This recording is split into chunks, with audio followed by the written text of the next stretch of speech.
All right, welcome to another episode of Surviving Social Distance. Tonight, I have a good friend of mine, Chris Scott, on with us. Chris, kind of do a little introduction. Tell us a little bit about yourself. I don't want to mess it up. I know you got a lot of things going on right now. Oh man, well, currently I'm a therapist slash social worker, working on getting my license in the state of Oregon. Yeah, I work at a youth correctional facility, which is a youth jail. That's the kind of fancy way to say it. So this social distancing is getting kind of hairy because I got to still go to work, and so it's causing a whole lot of stress and panic in my world. But I'm trying to use my tools to stay centered and zen and don't get overwhelmed. Nice. Yeah, man, that is scary. Um, just today we decided to close stores. So, I know there's been a lot of anxiety within my organization. Because just not knowing what's going on. There's a lot of unknown details with COVID, and then also just the insecurities around like money. Right, there's a lot of people that Yeah. don't know if they're going to continue to get paid. So I guess I would ask, how do people handle this? When they feel like they're anxious, there's a lot of unknown. I mean, what are your recommendations as a therapist for people to do? The recommendations is to learn your facts. Like don't perseverate on the unknown. Call your HR people. If you need to file unemployment. Research. Like what's true about COVID-19, what's false about COVID-19. Um, you know, Reach out for your support. If you have a support network, reach out for support. I know a lot of states are sending out resource like kind of lists, because people are anxious. I've probably seen about 10 lists, that help, or that are helping trying to calm people's nerves because it is a scary time. I know at my job, if you don't have sick time, people are asking, well, are we getting paid? Because if I'm not getting paid, then I'm gonna come to work, because I ain't got no sick time to stay at the house, so just really know the facts, and yeah, really, just all you got to really do is know the facts. Lean on people for your support. Don't really get caught in this world of unknown because that'll overwhelm you. Actually, that happened to me yesterday. I was feeling a little sick, and I just started running all of these scenarios in my mind. And I just kind of got stressed out and overwhelmed. So I ended up calling in because I just, you know, uh, you know, I, and but what helped me was once I talked to my wife, and my good coworker, and I just admitted that I was stressed. I felt like just like it felt a whole lot smoother. You know what I'm saying? My headache went away. My stomach ache went away. It just felt good. You know what I'm saying? Just to say that, hey, I'm stressed and I need somebody to help me out. So just ask for help when you need it. Nice. I mean, that's really good feedback, and definitely lean on your support system is what I'm hearing, man, and ask for help from them when you need it. Let me ask you this. I had a good friend of mine, that got super anxious the other day and kind of got stuck in a bad place. Mhm. I kind of they kept checking their emails and checking the news. I mean, what is your advice for does disconnecting kind of help like that, and setting, I guess, maybe screen time, or what are your thoughts around that? Absolutely. Disconnect if you can. I mean, some people are working from home, so they're Yeah. glued to their computers.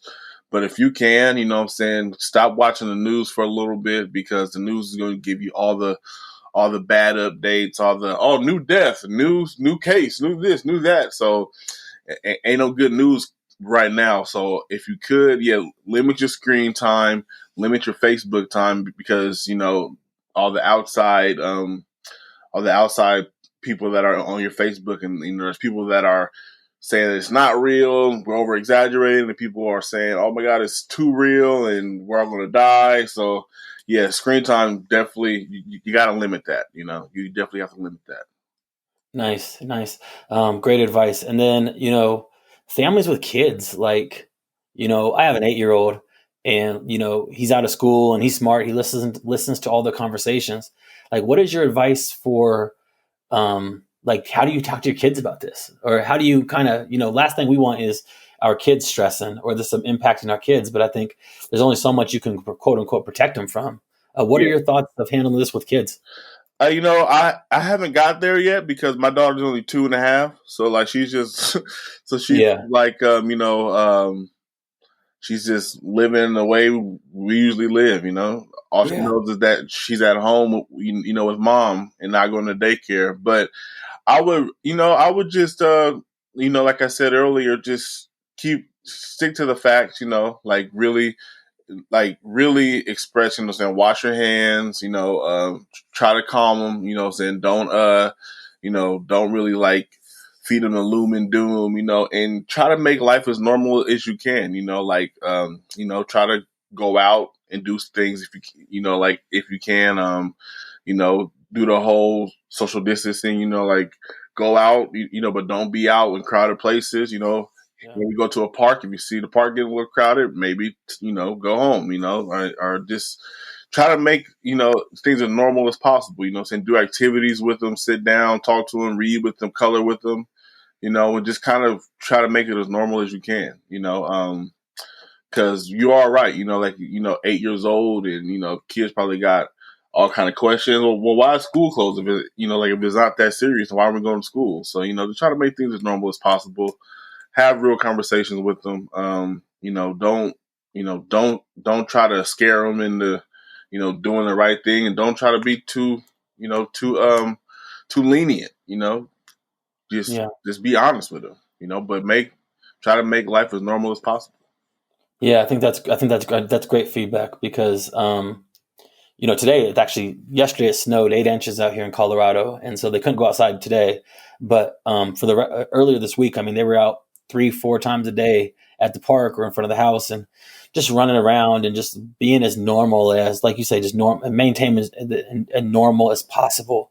And I think that physical activity helped them also. Does physical activity reduce stress? I mean, do you think that, Oh yeah, for okay. sure, for So for sure. us adults, what would you recommend? Man, just go. For us adults, saying try to find a hobby that keeps you busy. Meditate if you can. Don't watch the 24-hour news cycle. Because that'll get your mind going. I know that's kind of what got me in my kind of overwhelmedness the other day. Yeah, exercise, drink a lot of water. Really just try to stay try to stay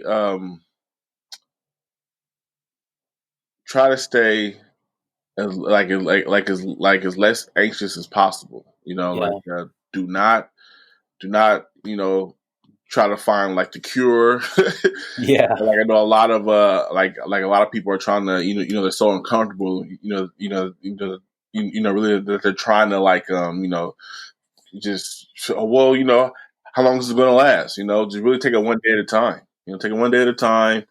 And like I said earlier, lean in for support, you know talk to your support network, call your family, just do things that are comforting, do things yeah, that are comforting, really, honestly, yeah. No, that's great tips because I think especially from what I've seen and what I've witnessed is a lot of companies aren't giving very clear direction, right? And the government's not giving very clear direction. So, you know, different countries that have already been through this have all reacted differently. And like, hmm I think that's the challenge is that there's not a lot of answers, and I think that's creating some anxiety. But do you think that like how do we know what are some signs that like does our body react? Can we sense it? Like is it possible to catch ourselves when we're about to go down that rabbit hole? yes, I feel like whatever triggers, like, so whatever cues you have, when you get stressed, some people have different cues. I know, like me, when I get stressed, I get tired. My head start hurting. I get a little irritated. Like, so if you feel those triggers coming up, like, are those cues are being triggered, then I feel like you are going down a rabbit hole, and you should try to get yourself out of it. Because it's stressful times. People aren't working, schools are closing. And it's just like, and then there's really like there's no clear answer. Like, you watch the news and they say, oh, another case, or another 5 cases, another 10 deaths. It's like, damn. So like I feel like there's not like so right now we're in the thick of it, and it probably won't get better anytime soon. Hopefully it will, but I don't think it will. So really, just when you feel however, so like with this is, you got to know how your body reacts to anxiety and stress.